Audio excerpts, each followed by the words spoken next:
Welcome you guys to the Xqsitor. I'm here with the artist Edison Penafiel, or Edison P like I call him. Edison's work can be characterized by deep exploration of marginalized voices and overlooked narratives through a diverse range of mediums, including sculpture, animation, video, and installation. Edison's crafts in a multi-dimensional experiences that challenge viewers' perceptions and encourage critical engagement. His installations blur the boundaries between the tangible and the virtual, inviting audience to explore the complexities of our shared existence. So, can you please tell us, how does your work give voices to the experiences of immigrants and laborers and individuals subjected to surveillance? So the work, different works that has to do with that concept of surveillance, like Campo Oscuro or Sempiterno. I guess it is a response on the system, not only the media, but the system itself, how governments, politics wants to keep you in some line. Yeah. And the work responds to that through displaying different, let's say, a panopticon installation of different characters performing random actions, like everyday actions. So that's how the visually is displayed for the viewer to, okay, yeah, I do this every day, and technology is responding this way, right? Yeah, my characters do not speak, and they only perform a single action, but in these two installations or video collections that I mentioned, you can see that they're being watched. Yeah, you can feel that. And to you, what is the meaning or the purpose behind creating these voices for these marginalized people?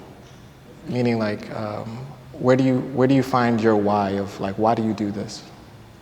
Oh yeah, well, the work in general, it's an excuse to create the spaces for conversation, an excuse to talk about the issue, and that has been my focus in creating these large-scale works that are institutional.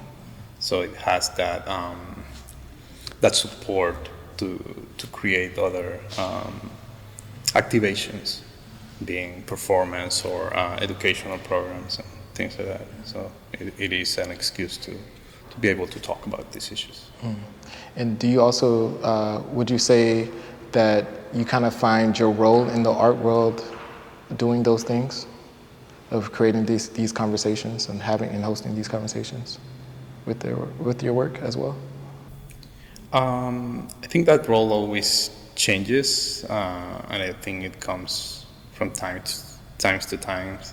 Sometimes I want to focus solely on aesthetic, right, or some projects that are more commercial, in the latest projects.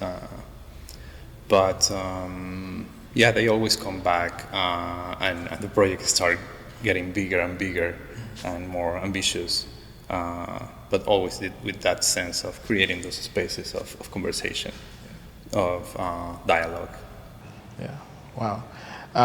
Would you have any advice to maybe some sort of art institution or the art world in general to start building on the transparency or the voices of these conversations?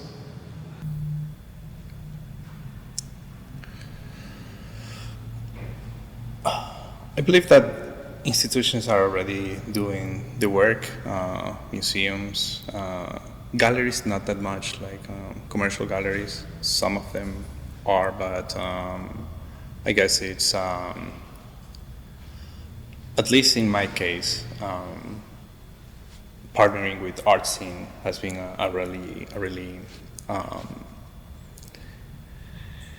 supportive way of being able to activate these exhibitions that I have had through performance activations or conversations or catalog release. Yeah, so Daini has been a great help in that sense. Yeah, and right now here at the residency at Tomás Redrado, that has, my focus was to have this space being visited and the work being seen, because this has been in store for the past 2 years. Wow. Yeah, and nobody has really seen it but 5 people from the previous residency. Yeah. Yeah. Wow. So being here in this space that you guys all see, we are in Little River at the TRA Gallery, Thomas Regardo Art Space, and Edison is now the artist that's in residency here. And like Edison was just previously saying, you know, galleries can do a better job with hosting these stories, and that's why it is a special time and a special moment for the work to be seen in this space, and for people to see and understand and learn from it. And that's why we're here today, right? Mm-hmm. Exactly. And so, in a way, your art is definitely playing the role of having the conversation. So, thank you for that.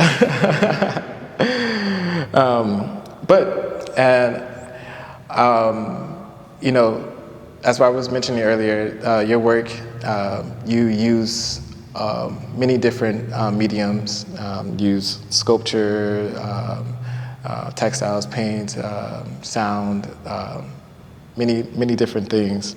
But how does your work, you know, blur the boundaries between, you know, the tangible and the virtual, and how does it interplay between the material and the virtual prompt a deeper exploration of the complex themes with your installations?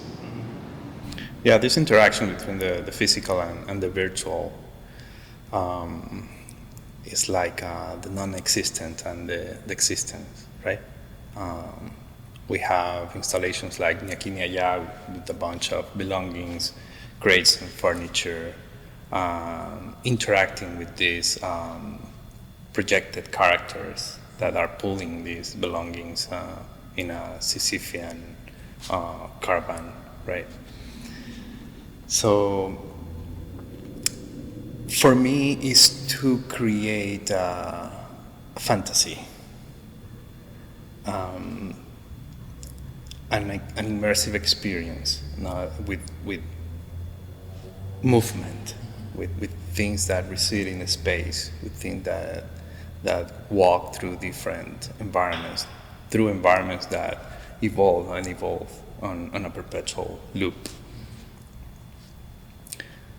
And I think it creates some kind of magic, and they're cartoonish also in black and white, and the characters are larger than life size, so it's the idea of the fantastical, and you start as a viewer immersing yourself in that world, and trying to believe it. It's like watching cartoons, right? It's like you want to believe that world exists, and you connect with the narrative. So in these installations, I'm trying to do the same with the cartoonish aesthetic that has to do with German Expressionism, in a way. But that's my way to capture you. And when you are connected, you start really seeing what is happening in the installation, which is nothing in the cartoonish sense or the fun sense, but it is a very difficult situation that has to do with migration, with labor, with identity, surveillance, and all of that. I think that's brilliant. And I know you briefly mentioned German Expressionism. How do the visual reference of German Expressionism and influence and surveillance actually manifest in your work? Yeah, German Expressionism, like films like Dr. Caligari or Metropolis, and all that aesthetic that was created back then, as well as French cinema. It's like these distorted worlds and jagged lines and sharp lines that create tension. These characters that are different, are masked sometimes, and they are from another time. And so all of this together to create a world, a fantastic world, a distorted world. But to me, it's the way that I see the real world, like how distorted events tend to be, and laws and loopholes and all of the absurdity that happen in society. Yeah. So it's just my way to question how cartoonish are we in the real world. Wow. Do you also, like you were mentioning, the distorted lines and the angles and the imagery that you use, do you also feel like it represents some sort of society anxiety as well? Totally.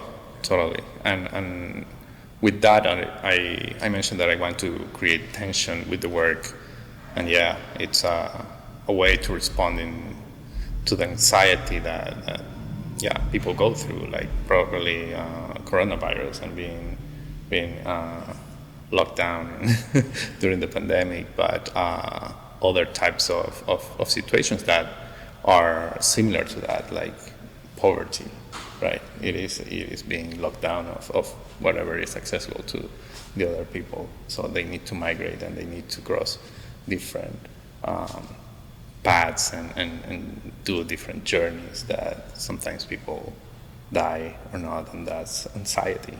And my characters reflect that, not only by, and sometimes being numb to that and bound to that perpetual action that I put them through.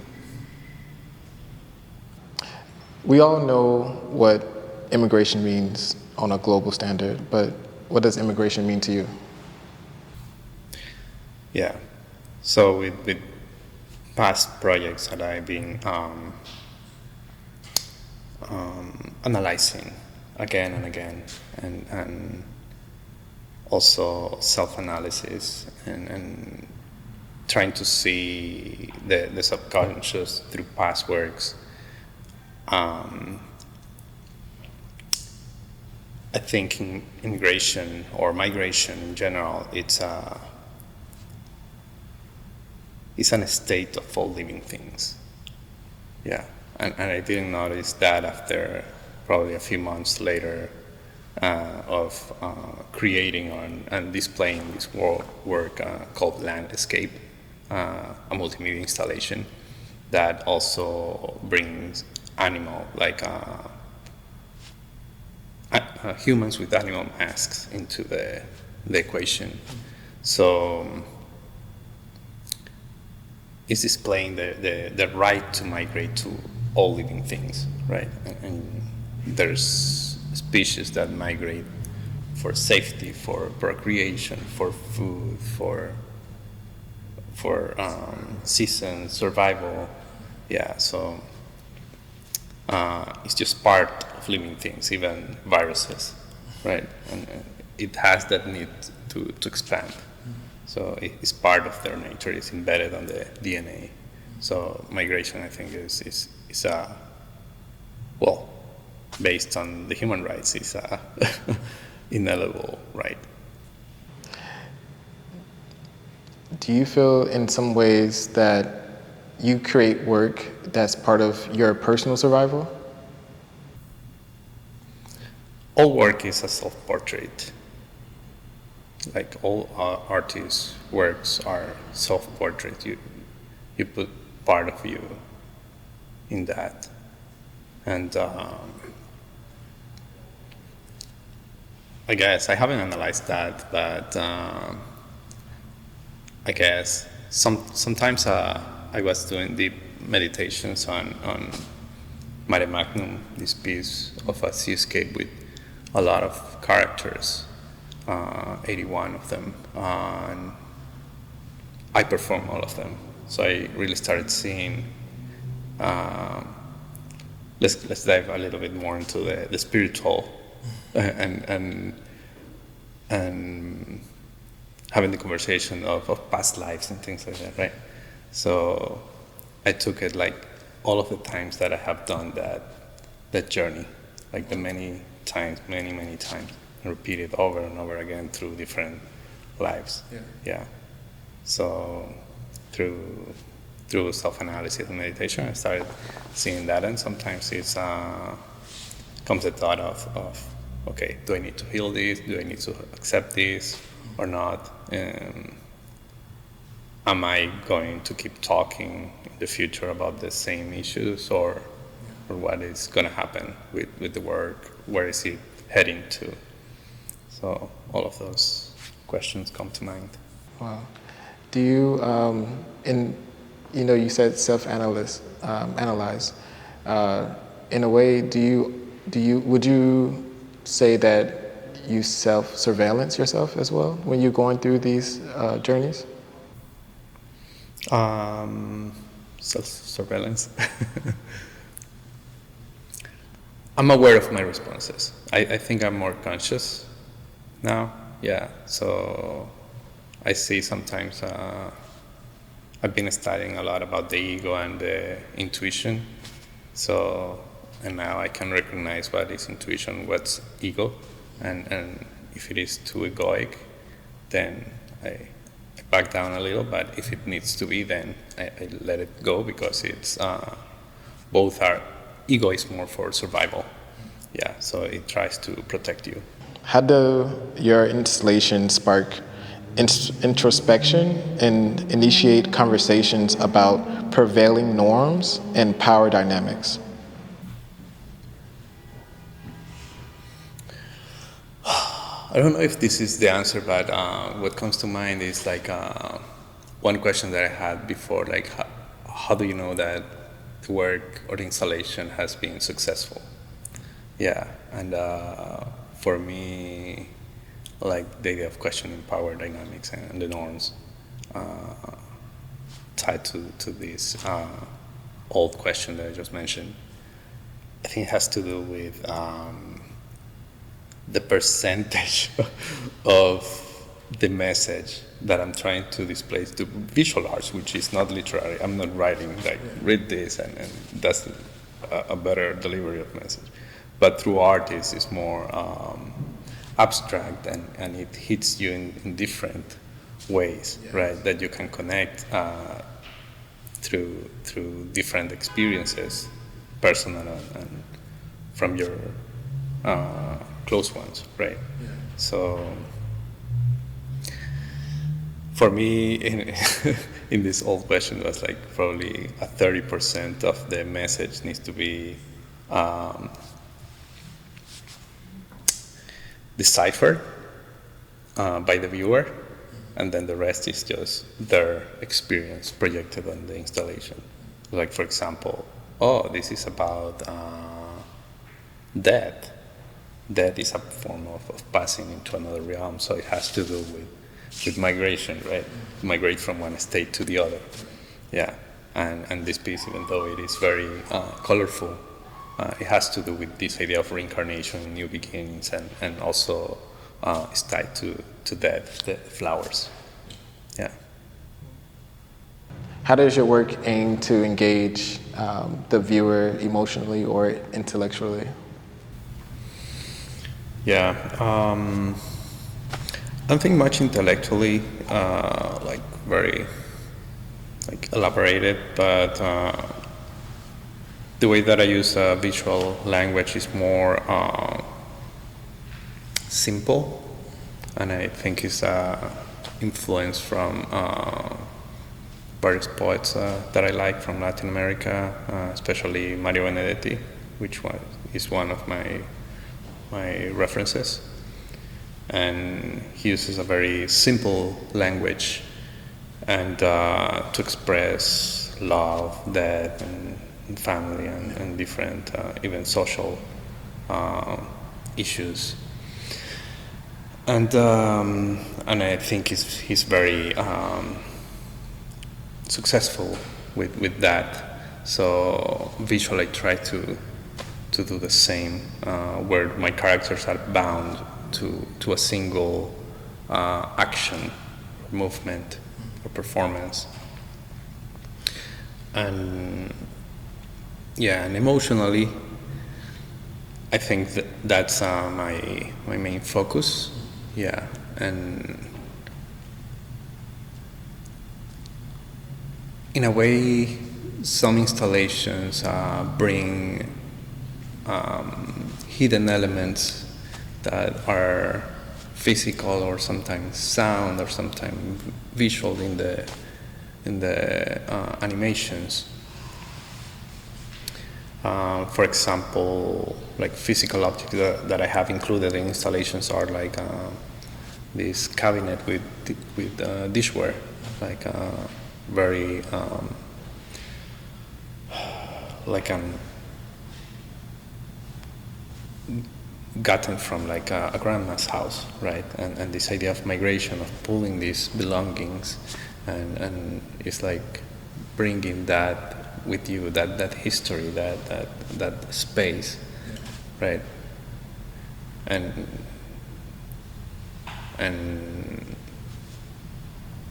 your line, your lineage through the installation, not through installation, but the symbolism of these elements that are found in the main house, the root house, where everything spreads out through families, right?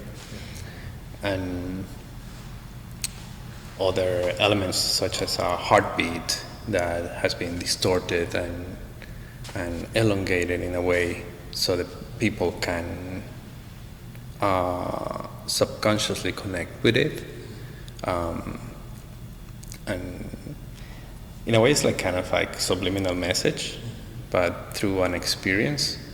So their heart or their pace connects to that tempo of the installation, and they become part of it, not only through that but also through the reverberation of the sound throughout the space, throughout the bass and all of that. Yeah, and the responses that I have gotten is like, well, at least a few of them is people getting out crying of the install. One thing that I noticed that your work does is that one is identifiable, because because it's part of your story and your views on these voices that have not been heard often. But this idea of human heritage lives in all of your work. This of being a person on this planet, and I think what you were saying emotionally, how the language, like you said, can be simple, but it's so heartfelt because anyone can relate to it. Yeah, it's carefully selected. Yeah. It's not simple just because I can throw simple things there. It has been carefully selected to give more power to the message, to the symbolisms, and to all the connections that viewer can have with the work.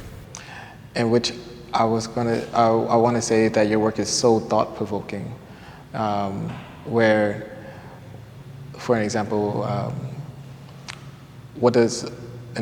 how long does it take for you to actually idealize a concept in your mind to actually produce it? Yeah. Most of the work has been created during art residencies, and I take them like a full production time. And previous to that, space and time that is dedicated for the materialization of the project. It takes from 4 to 6 months to dive into the concepts and finding, doing research and finding the elements, what I'm going to use, what titles, like will the title give me a way to expand the project. For example, landscape, which is like a play of words with the concept of landscape, right? Landscape paintings throughout art history. But initially this piece was an immersive installation that expanded into other mediums like a mural for public art, but also as a series of paintings. So all of that is done through different months, just thinking about the project and trying to solve it, and just focus on full production during residencies.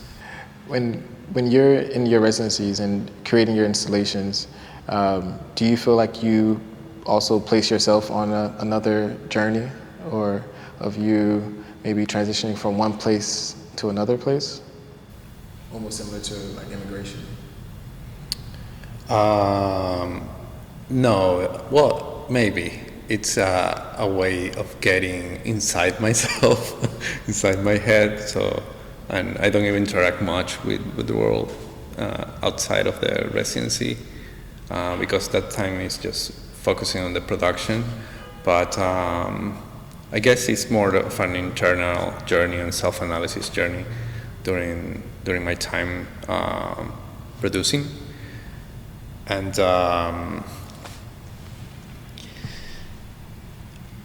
for example, performing the characters, 81 characters, and doing the same action over and over again in front of a camera, and having a green screen in the back, and just